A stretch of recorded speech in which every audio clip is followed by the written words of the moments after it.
Good morning sa inyong lahat mga kababayan. Sa episode na to ay pag-uusapan natin ang isang lalaki na parang isang Diyos kung ituring ng kanyang mga tagasunod. Pinagkakaguluhan, dinadasalan, inaawitan, sinusunod, ginagalang, pinupuri at sinasamba. Dumating pa sa punto na halos lahat ng kayamanan ng kanyang mga tagasunod ay ibigay na sa kanya.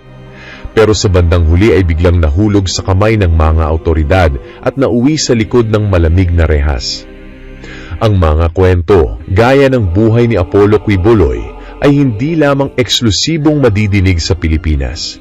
Hindi lamang siya ang nag-isang tao sa mundo na nag-angkin ng mga titulong inuukol lamang sa isang Diyos. At mas lalong hindi lamang siya ang pinuunong pangrelihiyon na matapos iangat ang kanyang sarili sa pedestal ay lumagpak sa madilim na kalaboso. Sa episode na ito, silipin natin ang isa pang version na katulad ni Quiboloy sa ibang bansa, sa mga claims, sa mga turo, at paraan ng pamumuhay sa kanilang itinuturing na bagong Jerusalem ay halos magkatulad sila. At sinong makakapagsabi na kahit sa masaklap na kinahantungan ay pareho pa rin sila.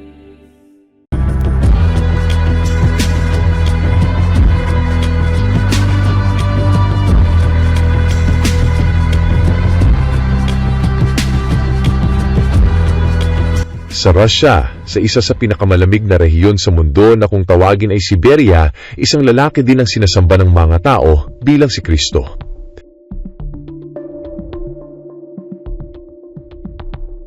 Kilalang kilala siya sa pangalang Vissarion, isang titulo na itinawag sa kanya ng kanyang mga tagasunod at nanggaling sa Semitic word na Besar o anak ng kagubatan. Hindi katakataka kung bakit tong si Vissarion ay dinadayo pa ng kanyang mga tagasunod sa isang liblib na bahagi ng Southern Siberia sa bayan ng Krasnoyarsk Krai, isang lugar na itinuturing na sagrado para sa mga miyembro ng Church of the Last Testament na itinatag ni Vissarion. Pero nito lamang 1 ng Hulyo 2025, nagbaba ng verdict ang isang korte sa bayan ng Novosibirsk para kay Vissarion at sa dalawa pang tagasunod nito ng 12 years na pagkakakulong at danyos na nagkakahalaga ng 40 million rubles o katumbas ng $511,500 bilang kabayaran sa kanilang mga biktima. Bagaman itinanggi ni Vissarion ang akusasyon, siya at ang kanyang dalawang kasamahan ay sinampahan ng mga kasong paggigipit para makakuha ng pera sa mga miyembro at pamiminsala sa mental at pisikal na kalusugan ng mga tao.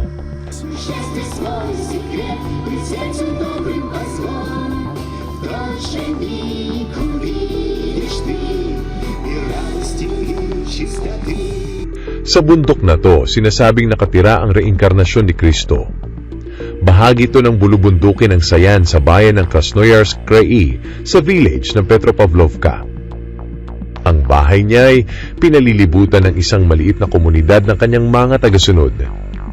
Tinatawag nila tong Abode of Dawn o tahanan ng mukhang liwayway. Itinatag ang lugar na to ng isang dating patrol officer na si Sergei Anatolyevich Torop. Noong 1989, nawalan siya ng trabaho.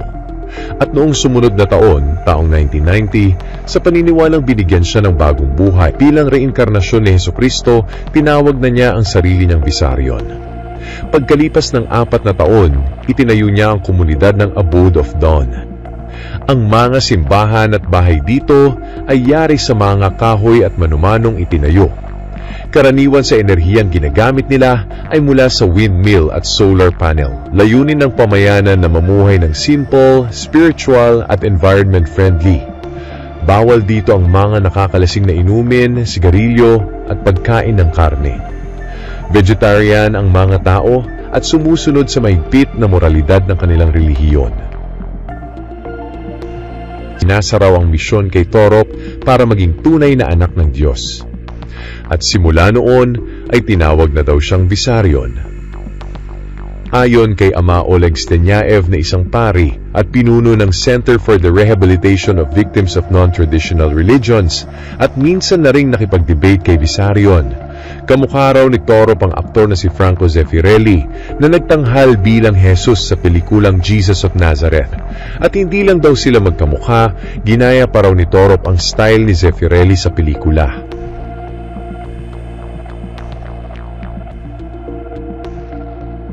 Isa sa mga pioneering na member ni Vissarion ay si Zhenya, residente ng Moscow.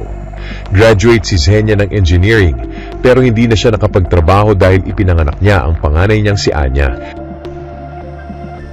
Pero hindi naging mahirap ang buhay para sa kanya.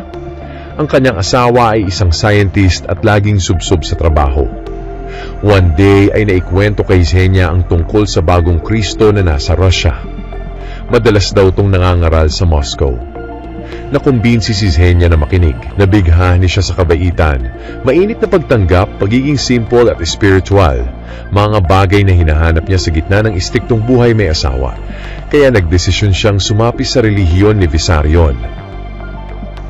Pero hindi natuwa ang asawa at pamilya niya. Nawalan na siya ng hilig sa sarili, sa maayos na pananamit at sa pagsa-shopping. Nag-iba ang kilos at anyo niya. Ayaw na niya sa karne, palaging nag-aayuno at gabi-gabi ay nananahi ng weird na mga damit na parang pangpare na may strap. Dahil sa patuloy na gulo sa pamilya, tumakas si Zhenya kasama ang kanyang mga anak. Nagtungo sila sa Minusinsk kung saan daw naninirahan ng Kristo. Naniniwala siya, gaya ng ibang miyembro, na tanging ang lugar lang na to ang makakaligtas sa darating na wakas ng mundo. Nag-iba ang mundo ni Zhenya. Wala na siyang pakialam sa material na bagay. Basta't kasama niya ang katotohanan, masaya na siya. Kapag naisip niyang umalis, bigla raw siyang nagkakasakit. Hindi na rin niya pinag-aral ang kanyang mga anak. Ayon sa kanya, wala naman daw silbi sa buhay ang mga yan. Kaya binigyan siya ng ultimatum ng kanyang asawa, na kapag hindi nakapag-aral ang mga bata at hindi siya bumalik sa trabaho ay maghihiwalay sila. Pero ayaw ni Zhenya ng hiwalayan, kaya bumalik siya sa Moscow. Pero hindi na siya sanay sa buhay na katulad ng dati. Laging mainit ang ulo niya at palagi silang nag-aaway ng asawa niya. Maging ang mga anak nila ay nawalan na rin ng gana sa pag-aaral. Gusto na rin daw ng mga anak niya na bumalik sa Minusinsk sa piling ng kinikilala nilang Kristo, isang bagay na masakit para sa asawa niyang scientist. Nang muling bumisita si Vissarion sa Moscow, agad siyang pinuntahan ni Zhenya. Umiiyak pa daw siya habang nagkukwento dito. Tinanong niya kung pwede pa siyang bumalik sa Minusinsk. Ang sagot daw ni Vissarion, hindi dapat manliit ang apoy sa ilalim ng mga dahon. Dapat tong magliyab at magbigay liwanag sa lahat. Dahil doon, nagpasya si Zhenya na tumakas ulit kasama ang kanyang mga anak. Nanatili muna sila sa isang kaibigan ng 2 to 3 days at pagkatapos ay sumakay na ng tren papunta sa panibagong buhay na pinili niya. Nang malaman na nagtungo si Zhenya sa kabundukan para puntahan ang nagpapanggap na Kristo, sinundan siya ng kanyang mga magulang sa Minusinsk. At nang makita nila ang sitwasyon nito, gayon na lamang ang pagkagulantang nila. Isang barong-barong na may 3 palapag kung saan magkakasamang natutulog ang mga hindi magkakakilala. Halos lumuha daw ng dugo ang kanyang pamilya na makita si Zhenya, isang dating matalino at maayos na babae, pero ngayon ay tagapagluto na lang ng lugaw para sa buong komunidad.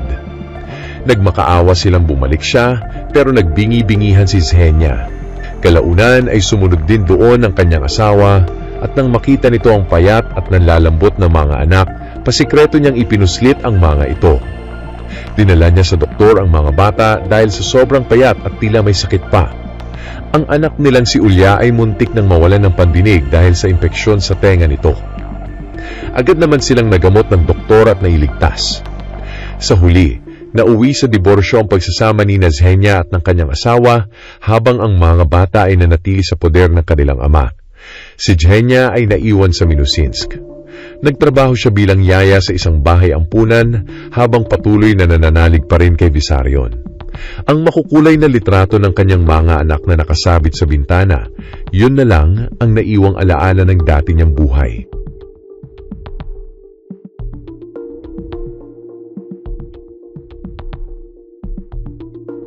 Noong unay mahiyain si Vissarion sa pagbibigay ng kanyang mga mensahe.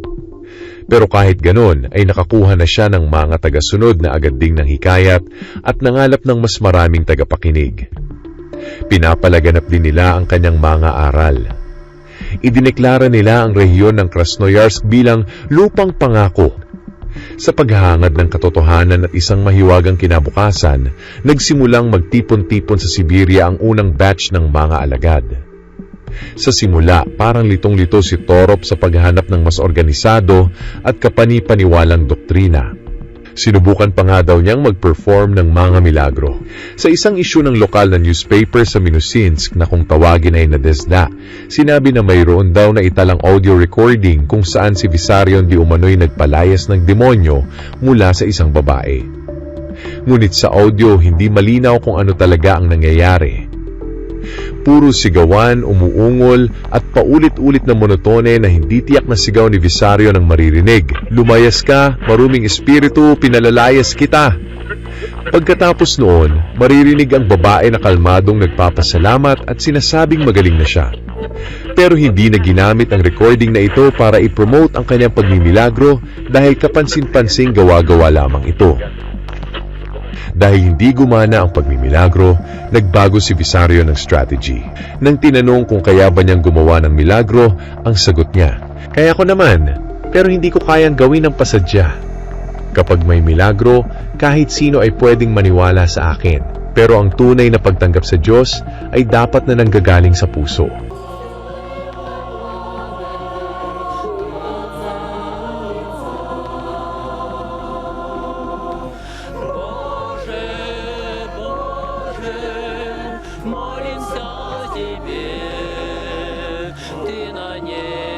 Gamit ang pera ng kanyang mga tagasunod, nagsimula siyang bumiyahe sa iba't ibang parte ng Russia.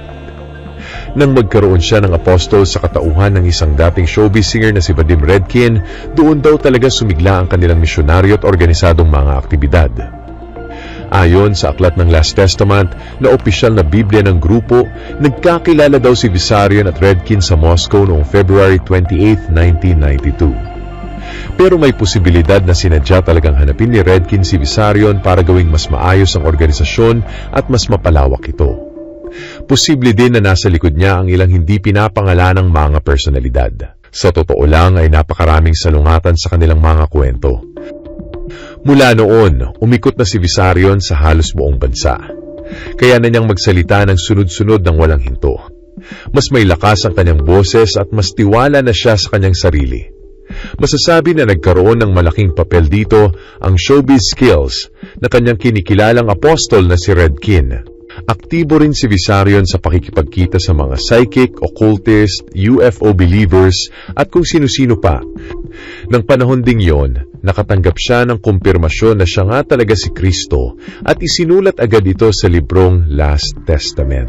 Ang kumpirmasyon ay nanggaling daw sa isang occultist na nagngangalang Taana, na ayon sa librong Last Testament ay isang nilalang na sinaniban daw ng alien energy matapos siyang muling mabuhay sa mga patay. Si Taana daw ang naging tagapagdala ng mga programa mula sa extraterrestrial civilizations. Isinurrender daw niya ang kanyang kalayaan kapalit ng ganitong buhay. Siya rin ang nag-organisa ng mga travels ni Vissarion sa mga cities sa Ural Mountains. Naabot ni Vissarion ang rurok ng kanyang aktibidad na mag-join sa kanya si Maria Karpinskaya na kalaunan ay pinangalan ng Maria Magdalena ng kanilang grupo. Si Karpinskaya ay isang journalist na kilala sa Europa at miyembro ng European Parliament. Siya ang isa sa mga unang nagpunta noon sa Siberia para makilala ang nagpapakilalang Kristo. Gamit ang perang nakuha sa pagbebenta ng kanyang apartment, pinundohan niya ang unang international tour ni Vissarion. Sa pamamagitan ng kanyang mga koneksyon, nailabas niya sa bansa ang trio ni Vissarion, Redkin at isa pang kasamahan nito. Sinamahan ni Maria si Vissarion sa kanyang paglalakbay sa Europa, Egypt at Israel mula Abril hanggang Hunyo 1994. Nagsimula ang kanilang tour sa isla ng Sicily sa Italy. Every day ay gumagastos si Maria ng $40 para sa pagkain ng propeta para hindi ito magutom at mapunta siya sa langit. Habang ang karaniwang miyembro ng komunidad ay may budget lamang na $15 kada buwan, yan ay kahit 2.5 beses na mas mababa ang daily expenses niya kumpara sa ginagastos ng buong miyembro kada buwan. Isama pa ang gastos sa biyahe at bahay. Obvious na obvious talaga ang malaking diferensya. Ganyan nila kamahal ang pinakadakilang tao na hindi daw mahilig sa pera. Kalaunan ay kumala si Karpinskaya sa grupo at lumikha ito ng malaking isyu sa buong komunidad ni Vissarion. Ilang panahon nang lumipas, naglabas si Maria ng mga open letters sa mga newspapers na naka-address kay Vissarion at sa komunidad. Pero sa pag-alis ni Maria sa grupo, patuloy pa rin daw ang paglaki ng komunidad. Sa tawag ni Vissarion, libu-libong tao mula sa iba't ibang propesyon, mga musikero, pintor, pilosopo, artista, dating sundalo at iba pa ang nagbenta ng kanilang mga ari-arian sa Moscow, St. Petersburg at iba pang lungsod para lamang lumipat sa Krasnoyarsk.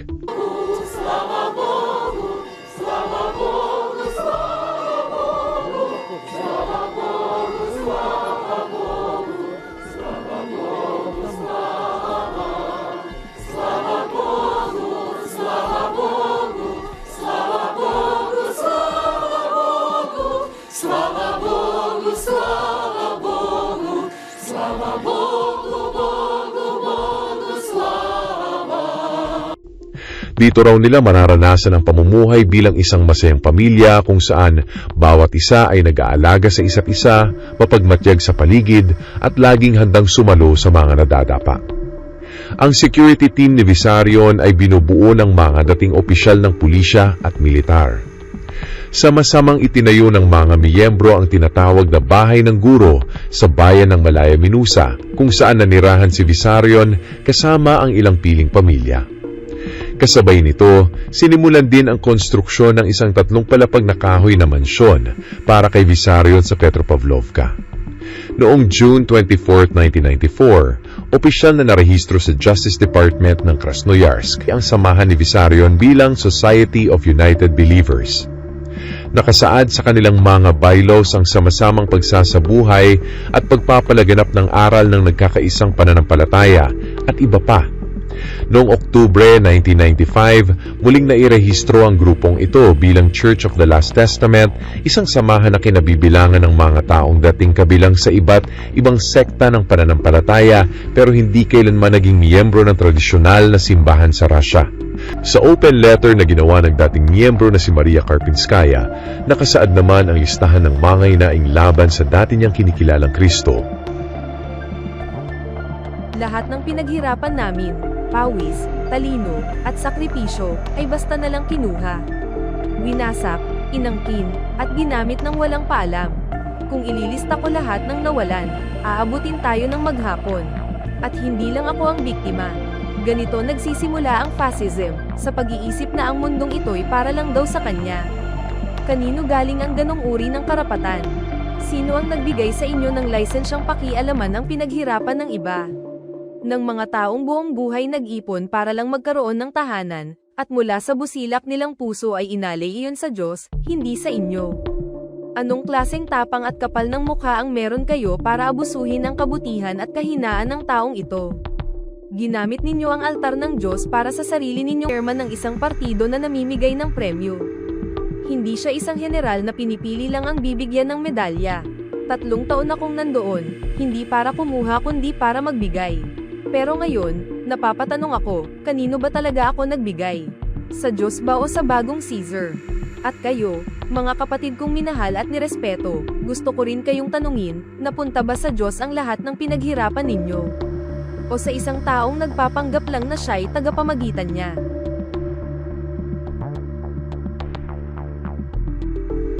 Dinagdagan ni Vissarion ang Biblia ng mga bagong tauhan at walang pakundangan na pinalitan ito ayon sa kanyang paniniwala.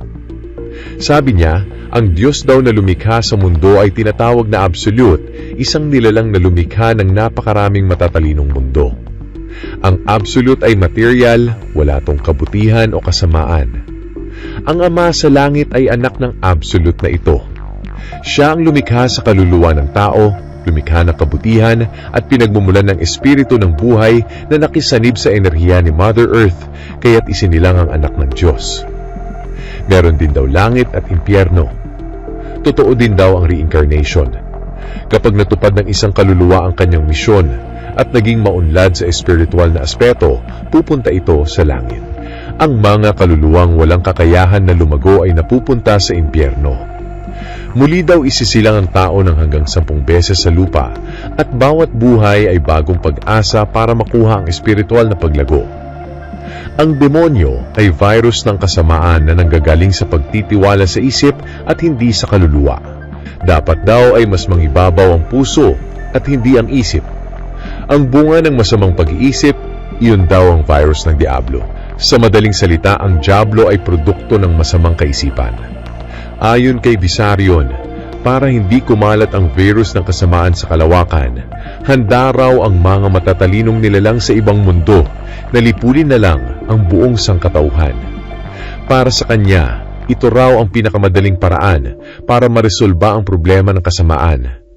Kaya naniniwala siya na walang magandang kinabukasan ng mundong ito. Darating daw ang oras na matatabunan ng buhangin ang buong mundo.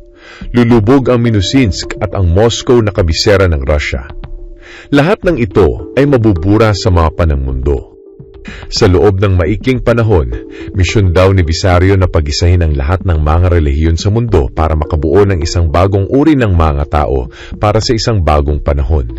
Siya daw ang huling testamento ng Diyos na nagkatawang tao. Bagaman ipinangako ni Visarion ang isang malaparaisong pamumuhay sa kanyang itinatag na komunidad, kabaligtaran naman nito ang naranasan ng mga tao doon. Marami ang dumanas ng gutom, lamig at depresyon. Patunay na ang espiritual na paraiso ni Visarion ay hindi ligtas at hindi makatao. Itinuro ni Visarion na kailangan baguhin ng tao ang kanyang katawan para maligtas, kaya't ipinagbawal ang karne, asin, asukal, tsaa, kape, maging ang tubig at tinapay. Ang ganitong doktrina ay mapanganib lalo na sa mga bata at buntis.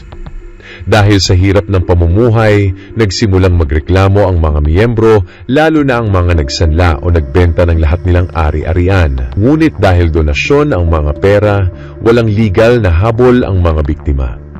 Para pagtakpan ang delikadong sitwasyon ng mga tao, bumuo ang grupo ng isang environmental project o ecological village na ang layunin ay mas kontrolin pa ang sekta. Habang naghihirap ang mga tagasunod sa silong ng mga barong-barong, mga mansyon naman ang itinatayo para kay Visarion at sa kanyang inner circle gamit ang donasyong nakuha mula sa mga miyembro. Organisado ang sistema. Lahat ay voluntaryo sa papel, pero sa aktual ay may psychological coercion. Kapag hindi ka nagbigay, hindi ka tatanggapin o kaya ay pahihirapan. Isang systematic na pang-aabuso sa kahinaan ng tao. Ginagamit na rason ng community support para i-encourage ang mga newcomers na magbigay. Kung walang maibibigay, pinapababa sila sa bundok para humanap ng pagkain o pinipilit gumawa ng mabibigat na trabaho kapalit ng paninirahan sa lugar. Para i-justify ang nakakaamang kondisyon ng mga bahay at pamumuhay ng mga tao, naglabas si Visarion ng isang bagong doktrina. Huwag mong naisin ang mas magandang ari-arian ng iba, kundi matuwa ka. At kung kinakailangang pumili, piliin mo ang mas masama at iwan ang mas maganda para sa iba. Ika-27 utos mula sa Aklat ng Huling Testamento. Siyempre, malinaw na ang tinutukoy niya sa salitang iba ay ang kanyang sarili at ang kanyang mga tapat na galamay. Hindi katakataka na nang minsang may isang babaeng miyembro ang nagtanong ng hindi ka nais-nais, tahasan siyang sinabihan. Ate, hindi mo ba naiintindihan na malakihang pera ang pinapaikot dito? Ayon sa isang dating miyembro, ang asawa daw ng kanilang Diyos ay walang hiya na tumatanggap daw ng mga regalo mula sa newcomers at karaniwan ay mga alahas.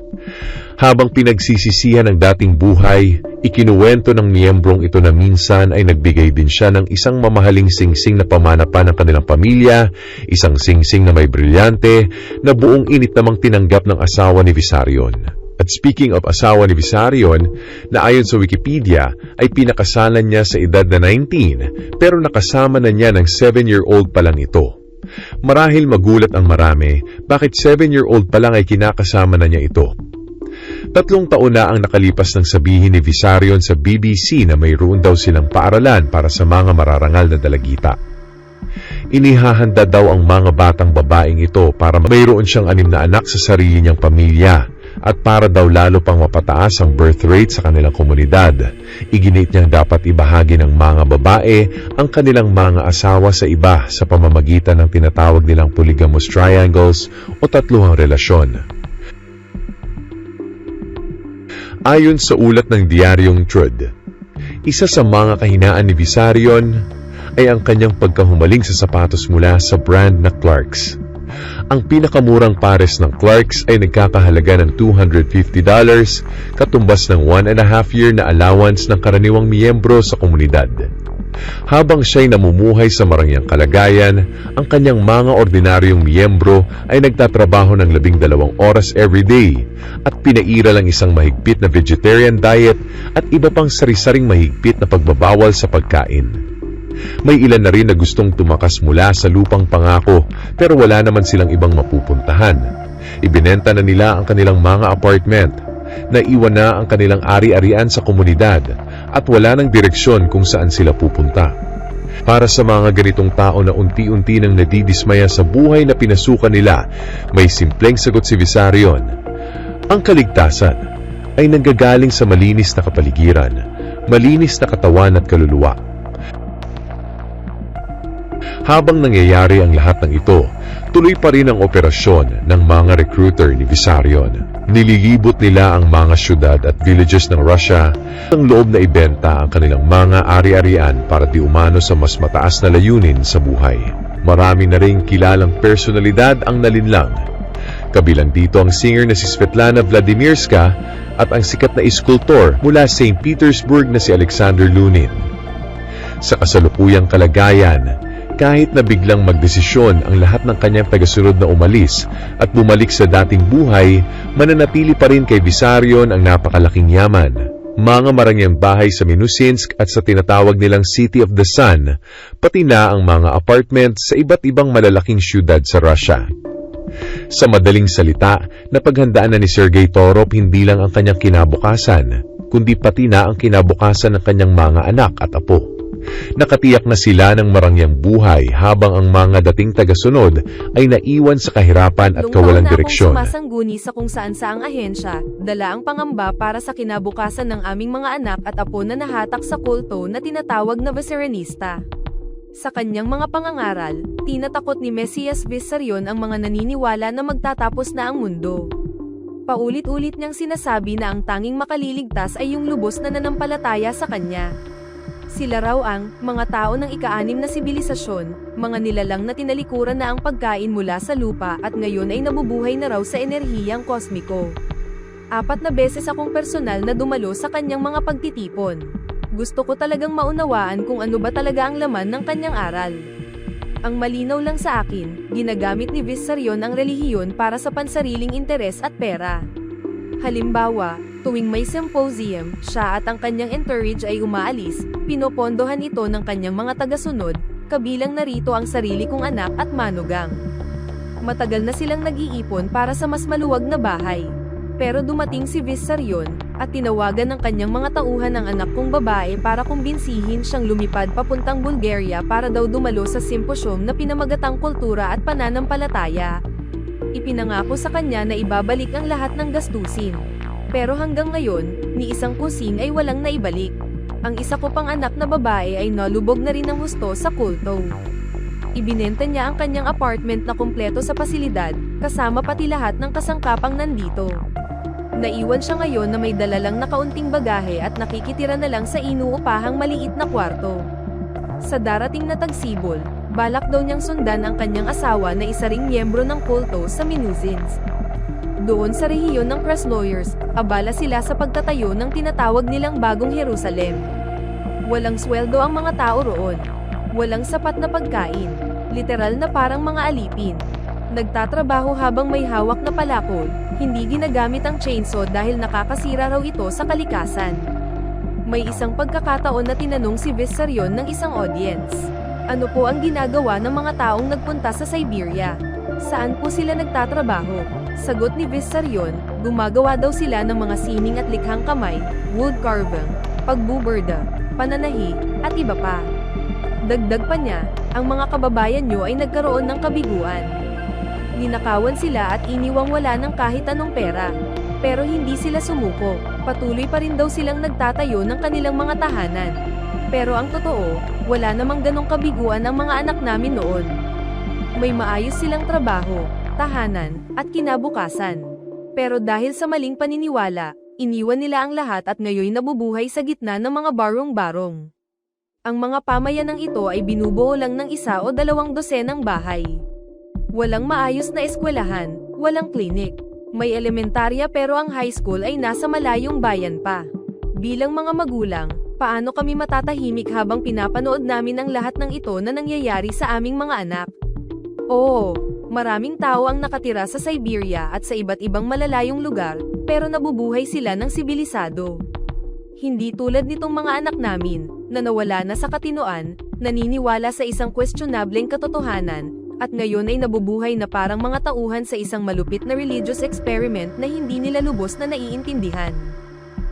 Ayon sa mga tagasunod ni Visarion, mahigpit raw na sinusunod sa kanilang komunidad ang vegetarianism batay sa mga etikal at pilosopikal na prinsipyo. Lahat ng pagkain ay mula sa halaman lamang. Pero sa katotohanan, based sa ilang ulat, napakatindi daw ng diet sa kanilang community, halos parang ginaya na daw ang mga Nazi concentration camps.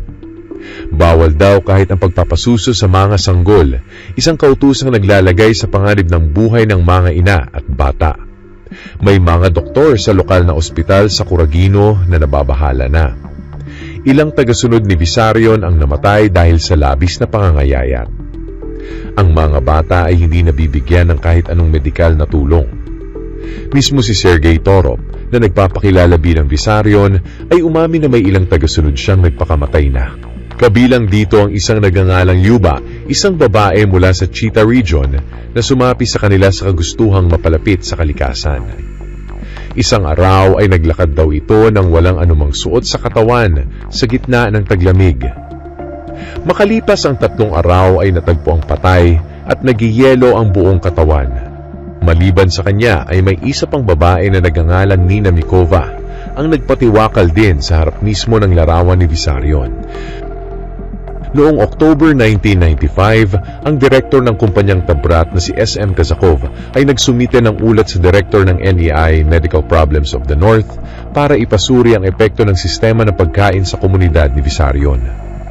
Nakasaad sa dokumento ang detalyado nilang pagkain, mga butil gaya ng bigas, mais, barley, gulay gaya ng karot, repolyo, patatas, kamatis, labanos at mani.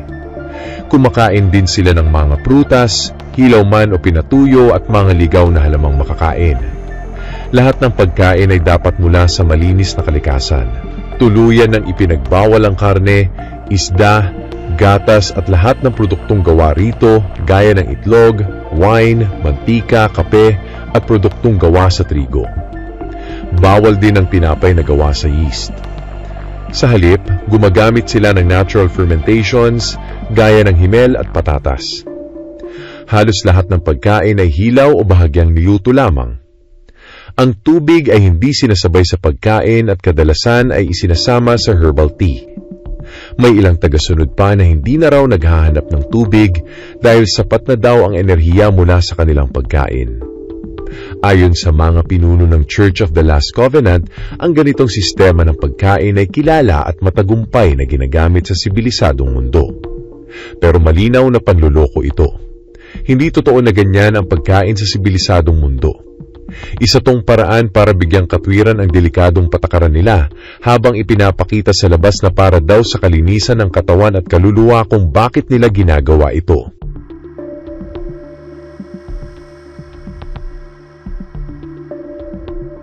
Si Vitaly Savitsky, isang miyembro ng Russian State Duma, ay personal na bumisita sa Minusinsk at sa Kuraginsky District. Sa kanyang mga pahayag, mariin niyang tinuligsa ang mga umano'y natural treatment gaya ng ipinangangalandakan ng grupo ni Visarion.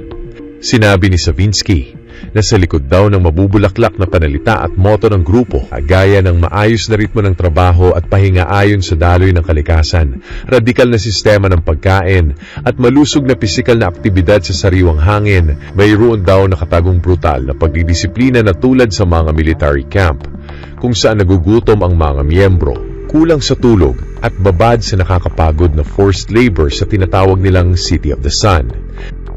Sa isang press conference, sinabi ni Savitsky na ang ganitong klaseng diet at pamumuhay ay tipikal sa mga totalitarian structures na gustong gawing sunod-sunurang alipin ng tao, isang alipin na hindi nagrereklamo at hindi nagtatanong. Ayon pa sa obserbasyon ni Savitsky, totoong naghihirap daw ang mga tagasunod ni Vissarion. Ginugutom pati ang kanilang mga anak at bawal na bawal silang humingi ng tulong medikal kahit halatang may sakit na. Ikinuwento niya ang isang babae mula sa Almaty, Kazakhstan, na todo recruit pa sa kanya para sumali sa sekta. Ipinagmamalaki raw nito na gumaling siya sa mga karamdaman niya dahil sa pamumuhay sa komunidad ni Vissarion. Pero ayon kay Savitsky, tumatalbog ang pisngi niya, nanginginig ang mga kamay at patawarin niyo ako, pero ang likod niya ay tila nababalit umiikot. Para bang wala siya sa katinuan. At sa ganitong kondisyon raw makikita ang maraming kasapi ng sekta ni Vissarion. Kinumpirma pa ang sinabi ni Savitsky sa isang ulat ni Colonel N.A. Mironov, hepe ng Coragino Police Department, na nagsisiksikan daw ang mga miyembro sa maliliit na tirahan at puro halamang pagkain lang ang kinakain nila, paulit-ulit. Ang kanilang pag-isip ay talagang kontrolado na at sumusunod lamang kay Vissarion. Binanggit din sa report ang pagtitiwalag kina Sobolev at Spiridonov, dalawang miyembro na pinalayas sa komunidad dahil sa paglabag sa kanilang mahigpit na patakaran sa pagkain. Patunay ito na totoo nga ang mga binunyag ni Savitsky. Ako at ang aking asawa ay nahilig sa mga bagay na may kinalaman sa extrasensory perception, meditasyon, at iba pang mga Oriental beliefs. Noong 1991, dumating sa Zelenograd ang bagong Mesiyas na si Vissarion, kaya't nagpunta kami sa isang cultural center para makita at mapakinggan siya. Ang totoo, napaniwala ako. Inaral ko ang panalangin, sinimulan kong sundin ang kanyang itinuturong dieta. Naniwala rin ang asawa ko, medyo nahuli nga lang siya ng kaunti. Lumipat kami ng tirahan, ibinenta namin ang aming apartment sa Zelenograd, at lumipat sa Siberia sa piling ni Vissarion.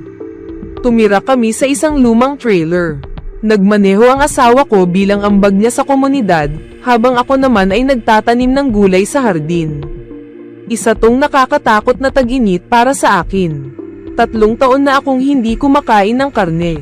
Mahigpit ang dieta, tanging gulay lamang mula sa sariling taniman at mga butil ang pwede naming kainin. Bawal ang tubig mula sa labas, mantika, at kahit puting tinapay. Itinuturing ng nakalalaso ng trigo at lahat ng produktong galing rito, kahit nga yung mga pambatang candy. Hindi naman ako maarte sa trabaho. Pero para sa tulad kong payat at hindi botak, halos imposible ang magsalok ng tubig para madiligan ang malawak na taniman. Unti-unti akong nanlalambot. Nang sumapit ang taglagas, nagumpisa na akong ma-dehydrate. Bumagsak ang katawan ko. Nagdasal ako na sana ay makauwi na lang. Wala kang aasahang suporta sa mga kapitbahay, dahil pati sila ay naghihirap din. Kapit na lang sila sa pananalig nila, umaasa sa pangarap na tinatawag nilang City of the Sun. Tinanong namin si Vissarion, bakit sobrang daming ipinagbabawal na pagkain? Ang sagot niya, hindi ko ipinagbabawal yan. Hindi ko lang talaga yan kinakain. Pero para sa isang tagasunod na lubos na naniniwala, ang ganitong pahayag ay itinuturing ng kautusan. Sa loob ng 5 buwang pananatili sa taiga, halos magmukha na akong taong gubat. Ang isang baryo na may kuryente, koreo, at 2 timpo ay bumiyahe pa Minuzins, 400 kilometro ang layo.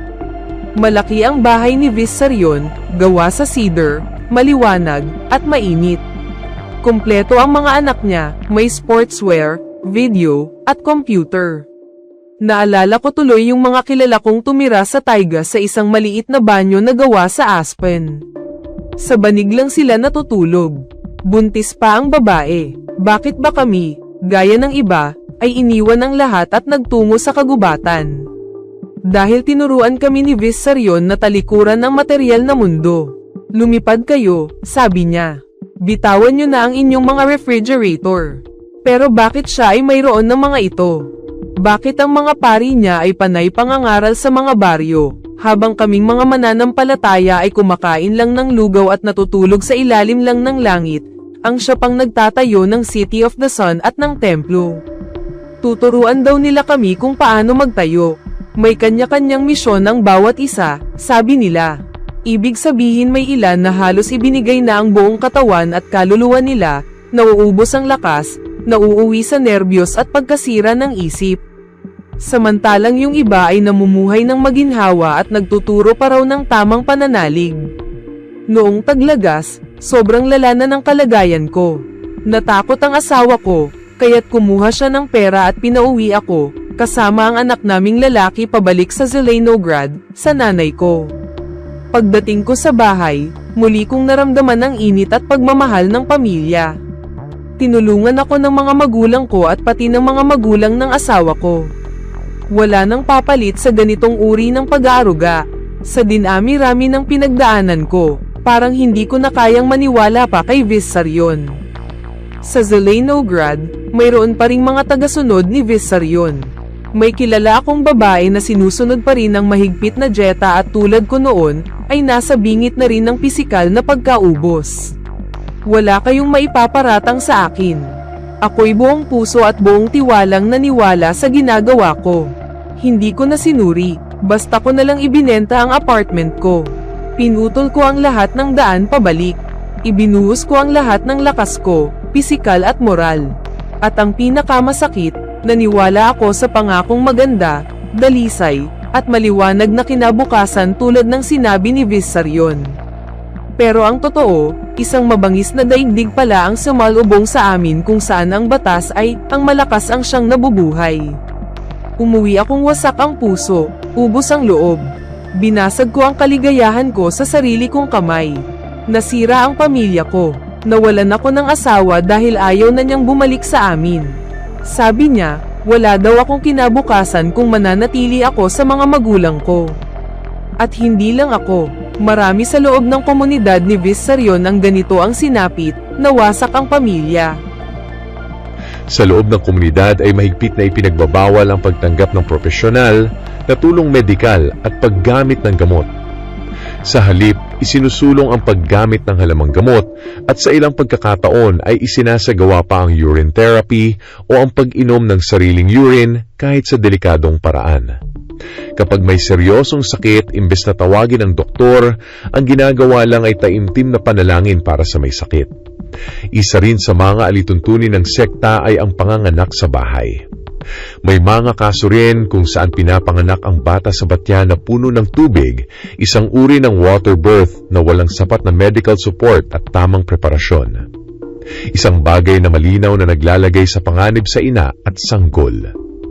Sa pagtugon sa sunod-sunod na batikos at mga negatibong ulat sa media, nagsagawa ng press conference sina Kazakov at Chevalkov, mga pangunahing tagapagsalita at tagapagtanggol ni Vissarion. Sa nasabing press con, inilahad nila ang isang dokumentong nagsisilbing tugon sa mga alegasyon. Ang layunin daw nito ay pabulaanan ang mga hindi totoo at palitan ito ng kanilang bersyon ng katotohanan. Pero ang tanong, alin ba talaga ang totoo at alin ang katang-isip? Sa dami ng mga ulat mula sa dating mga kasapi, mga opisyal ng gobyerno, at mga independent investigation, malinaw ang isang bagay, may malalim na problema talaga sa loob ng tinatawag na Church of the Last Covenant.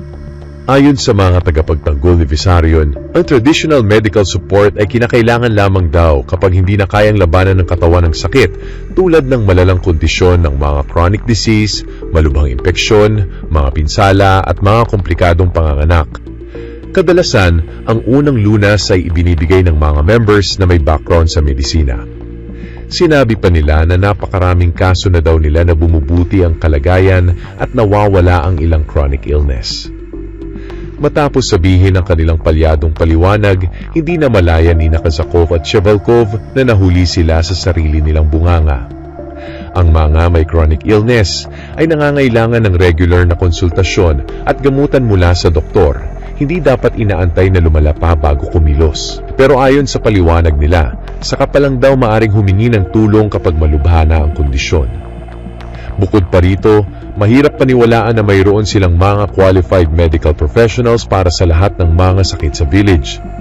At kahit sabihin nilang mayroon silang mga espesyalistang naroon, imposibleng makapagbigay ito ng sapat na tulong kung wala namang gamit o makabagong teknolohiya, at higit sa lahat kung ipinagbabawal ang paggamit ng gamot.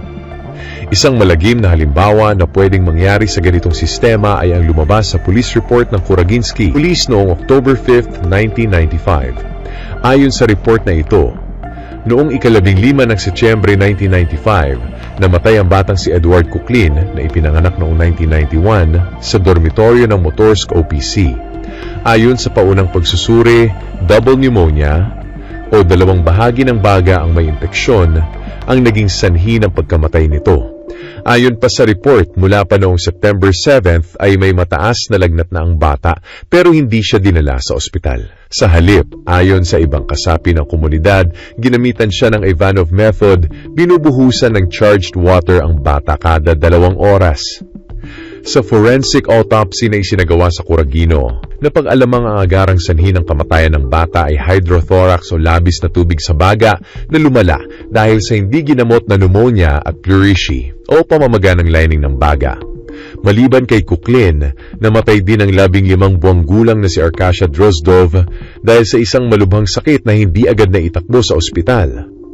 Namatay din ang isang babae na nagngangalang Ira Goldina dahil ayaw niyang ipagamot ang kanyang advanced breast cancer. Isa pang babae na ang pangalan ay Kapitolina ang sinubukang gamutin ang kanyang cancer sa pamamagitan ng paggutom sa sarili pero pumanaw naman dahil sa malnutrisyon. Marami din daw kababaihan na miyembro ni Visario ng dinadala sa Central District Hospital matapos manganak at madalas ay may negatibong komplikasyon dahil sa pagkapanganak sa maduming kapaligiran at kawalan ng sapat na medical attention. Nagre-resulta ito sa seryosong banta sa kalusugan ng mga ina at ng kanilang mga sanggol.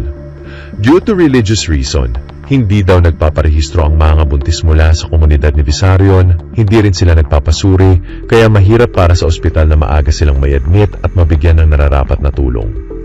Pero sa kabila ng mahigpit na pagbabawal sa paggamit ng gamot, napabalita na nag-travel sa ibang bansa si Visarion para magpagamot gaya ng pumunta siya sa Taiwan at Israel. Ilang taon na ang nakalilipas, nakilala ng anak kong babae ang isang kapitbahay sa probinsya na tawagin na lang natin sa pangalang V. Noong una ay nag-uusap lang sila tungkol sa mga halaman. Pero kalaunan, bigla raw nagkaroon ng espiritual na kapangyarihan si V at pinagaling ang anak ko. Hanggang sa unti-unting naging mas malalim at madalas ang usapan nila. Bigla na lamang naglaho ang anak ko at ang aking apo. Nalaman ko yan nang minsang pilitin kong pumunta sa kanila kahit ayaw akong papuntahin ng anak ko doon. Pagdating ko sa kanila, doon ko nalaman na nahatak na pala ni V ang anak ko at ang 10 taong gulang kong apo sa sekta ni Visarion. Mula nang makasama nila si V at mapasama sa kulto, tuluyang nagbago ang ugali ng anak ko, na parang hindi na niya ako kilala. Noong tagsibol ng 1994, niloko ako ng anak ko, at kinuha ang susi sa 3 silid na apartment ng yumao kong tiya. At sa kasamaang palad ay hindi na niya ito ibinalik. Kalaunan ay inamin niya sa akin na ibinenta na niya ang apartment at ang lahat ng nakuha nilang pera ay ibinigay daw sa sekta ni Visarion. Kinabukasan, lumipad siya kasama si V papuntang Minuzins, habang iniwan ang 10 taong gulang niyang anak sa ibang tao, at puwersahang pinahinto sa pag-aaral. Hindi ko maipaliwanag ang sakit at lungkot na nararamdaman ko. Pinagnakawan ako ng sarili ko pang anak, at pinabayaan ang walang kamuwang-muwang kong apo. Nawalan siya ng tirahan at hindi na rin makapasok sa paaralan. Ngayon ay nakikitira sila sa ibang bahay, palaboy-laboy habang hinihintay na makalipat sa Minuzins, dahil ang sabi ay binilhan daw sila ng bahay ng kanilang sekta. Pero ang totoo, ayon sa nalaman ko, ay 15 tao na raw ang nakatira roon, lahat nagsisiksikan sa sahig, sa maruruming kondisyon at may kuto pa. Ayon sa sekta, ang kuto raw ay bunga ng masasamang pag-iisip. At sa ganitong kalunos-lunos at di makataong kalagayan, balak pang dalhin ng anak ko ang 10 taong gulang kong apo. Bilang isang ina at lola, hindi ko kayang palampasin ito. Hindi ko alam kung anong dapat kong gawin. Lahat ng pagsisikap kong kausapin sila ay nauwi lang sa wala. Hindi ko na makilala ang anak ko, naging malamig, mabagsik, at walang pakialam sa akin at sa kanyang kapatid. Wala na akong magawa, hindi siya natitinag kahit umiyak at magmakaawa ako sa kanya. Matapos kuhanin ang apartment, pinipilit naman siya ngayon ng sekta na ibenta ang bahay na itinayo ko mismo sa bakuran para sa aming pamilya. Lahat din ng kikitain sa pagbentang ito ay mapupunta pa rin daw sa sekta. Kinuha sa akin ng sekta ni Vissarion ang pinakamamahal kong kayamanan, ang anak at ang apo ko. Winasak nila ang pamilya ko, iniwan akong mag-isa, at pinagkaaitan ako at ang mga anak ko ng lahat ng pinaghirapan naming magkakamag-anak. At ang pinakamasakit, binulag nila ang anak ko at apo ko. Hindi na nila alam ang tama at mali, parang mga taong nawalan ng sariling bait. Ayon kay Vitaly Savitsky, isang miyembro ng Russian State Duma, nag-aalala siya sa pwedeng kahantungan ng komunidad na itinayo ni Vissarion. Ayon sa kanya, may posibilidad na mauwi ito sa isang trahedya gaya ng malagim na nangyari sa People's Temple ni Jim Jones, kung saan mahigit 900 katao ang nagpakamatay. Ayon naman sa mga taong matagal nang nagmamasid sa grupo ni Vissarion, may posibilidad daw na magkaroon ng sama-samang pagpapakamatay, lalo na kung hindi matupad ang plano nitong makabuo ng isang hinirang na lungsod o kung tuluyan ng mawalan ng pag-asa ang mga kasapi na makabalik sa dati nilang buhay. Mas nakababahala pa, ayon sa kanila, ang ilang aral mismo ni Vissarion na tila pinahihintulutan ng ideya ng pagpapatiwakal. Halimbawa, sa Commandment number 58 sa tinatawag nilang libro ng Huling Testamento, nakasaad na, huwag mong hatulan ng sinumang kusang lumisan sa buhay. Mula pa lang sa layunin ng kanilang pamayanan, marami na ang nagtataas ng kilay. Hindi lang dahil taliwas ito sa normal na pamumuhay sa makabagong panahon, kundi dahil pinipilit nitong ibalik ang primitibong paraan ng pamumuhay na halos wala ng koneksyon sa mundo. Hindi rin pare-pareho ang paniniwala ng mga kasapi. May ibang todo ang debosyon, pero may mga nag-aalinlangan. Dahil dito, tila malabo ng matupad ang pinapangarap na lungsod ni Vissarion, isang komunidad na nakasentro sa likhang sining, simpleng pamumuhay at pakikisa sa kalikasan.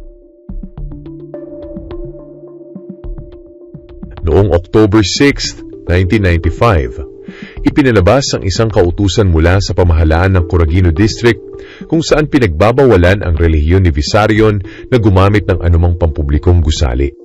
Ay ni Vitaly Savitsky ang kinatawan ng State Duma o Parliament na bumisita sa komunidad noong 1995 bilang bahagi ng investigasyon.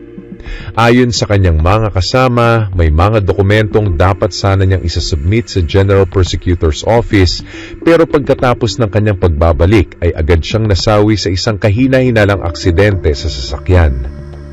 Kasabay nito ay nawala ang lahat ng kanyang mga dokumentong dala. Ang banal na lupa sa Minusinsk ay tila Jerusalem para sa mga tagasunod ni Vissarion. Lahat ng mga miyembro ay required na makarating dito kahit isang beses lang. Sa lugar na ito, ginagawa ang binyag, kung saan binibigyan ang mga bagong miyembro ng sagradong panali at belt, at pinapabasbasan ang kani-kanilang mga crucifix saan man ito nagmula. At sa halip na Ama Namin, binibigkas daw nila ang isang panalangin na tinatawag na dasal ng nagkakaisang pananampalataya. Pero ang pinakasagradong ritual nila ay ang tinatawag nilang banal na bilog, isang seremonyang mistikal na ginaganap 2 beses sa isang linggo, tuwing Miyerkules ng 8 o'clock ng gabi at Linggo ng 9 o'clock ng umaga. Sa ritual na ito, nagkakapit kamay ang mga miyembro habang nagsasagawa ng mga kakatwang kilos kasabay ng isang sagradong tugtog o music.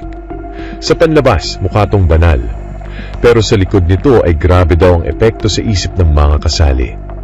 May mga natutumba, nahihimatay at kailangan pang buhatin palayo. Pinaniniwala ang ritual ay sadyang dinisenyo para magdulot ng trance o ang tanging pinapayagan ay balita tungkol sa lindol, digmaan o kalamidad dahil pinaniniwalaan nilang ito ang mga palatandaan ng nalalapit na wakas ng mundo. Lahat ng interaksyon nila sa media ay dapat may pahintulot mula sa liderato at kailangang may kasamang miyembro na may dalang tape recorder. Hindi rin daw kailangan ng pera sa loob ng community, kaya bawal na magkaroon nito. Lahat ng pera ay dapat ilagak sa isang common funds ng grupo at anumang ari-arian ay dapat na ibenta at ilagay din ang napagbentahan sa pundong ito. Not to get rid of the money. We try to put it at a lower state, so it won't be that important in our life. If there's money, it's good. If there's no money, it's good as well. Pulido at eksakto ang operasyon sa sistemang ito. Kapag dumating ang isang tao sa komunidad, pinapapirma ito sa isang donation agreement kung saan nakasaad dito na siya mismo ang voluntaryong nagkakaloob ng kanyang pera. Wala daw direktang pamimilit na nangyari, kaya't mahirap patunayan ang pananagutan ng pamunuan ng sekta. Pero malinaw ang patakaran. Kapag ibinigay na ang donasyon, kailangan kalimutan mo na ito, huwag mo nang balikan o ipaalala sa kahit kanino. Kapag natanong daw ang mga miyembro kung bakit nila ibinenta ang lahat para sa grupo, sagot nila, "Pinalaya kami ng guro mula sa pasan ng materialismo. Ngayon ay dalisay na kami at handa na sa katotohanan ng Diyos." подобен солнцу, светлый и лучистый, на челе вселенной. Paratang. Kabilang sa mga kaso laban sa kanya ang una, pangunguna sa isang illegal na religious organization, walang opisyal na registration at lumalabag sa mga regulasyon hinggil sa religious groups. Pangalawa, posibleng pananakit o panganib sa pisikal na kalagayan ng ibang tao. Pangatlo, pangingikil o sa pilitang paghingi ng salapi mula sa kanyang mga tagasunod. Ang operasyon ng pag-aresto kay Vissarion ay pinangunahan ng FSB o Federal Security Service ng Russia, katuwang ang lokal na pulisya. Para iserve ang pag-aresto, sorpresang sinalakay ng Russian Secret Police ang tahanan ni Torop sa Siberia ng madaling araw. 4 na helicopter at 12 ng armadong sundalo na sakay ng mga van at bus ang biglaang dumating sa village ng Petropavlovka, 2,600 miles ng silangan ng Moscow. Makalipas lang ang ilang minuto, natuntun na nila ang kanilang target. Dinaluhong si Torop ng mga nakamaskarang lalaki na nakakamuflage, pinusasan siya at isinakay sa nakaabang na helicopter, habang ang iba namang pulis, may dalang machine guns, ay pinipigilan ng kanyang mga miyembro. Kasama ni Vissarion na inaresto ang dalawa niyang matataas na kasabwat sa sekta. Sina Vadim Redkin, ang dating rock musician at tagapagsalita ng kilusan, at si Vladimir Vedernikov na isa sa mga pangunahing tagapamahala ng komunidad. Sila ay dinala sa Central District Court ng Novosibirsk para harapin ang mga unang pagdinig sa kaso. Pero sa kasamaang palad ay hindi agad na sentensyahan ng 3. Tumagal pa ng halos 5 taon ang investigasyon at paglilitis. Pero sa wakas, noong ika-30 ng Hunyo 2025, ngayong taon lang na ito, inilabas ng korte ang verdict sa kanilang 3. Hinatulan sila ng 12 years na pagkakakulong at malaking danyos para sa kanilang mga biktima. Ang verdict na ito ay itinuturing na isang malaking tagumpay ng mga dating miyembro at pamilya ng mga biktima na matagal nang nagsusumbong ng pisikal, pinansyal at psikolohikal na pang-aabuso sa loob ng komunidad ni Vissarion.